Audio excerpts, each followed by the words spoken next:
Hi guys, Andy here from Car Key Solutions. Today I'm going to show you how to do a battery change on a Renault Kadjar proximity key. This was mainly used for models starting from 2015 up until 2020-21 even.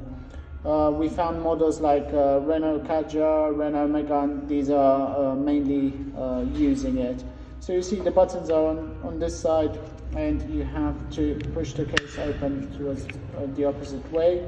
It opens up, and then you have the battery inside here.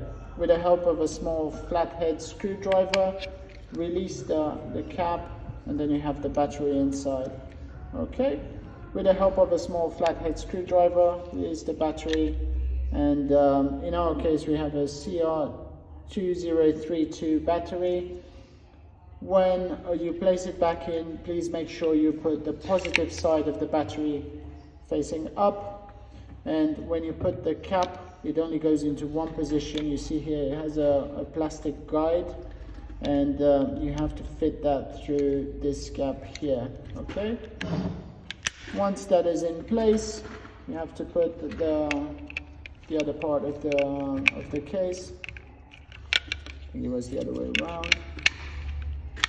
Clip it back, and that's it. Your key is ready to go. Thank you very much for watching our video.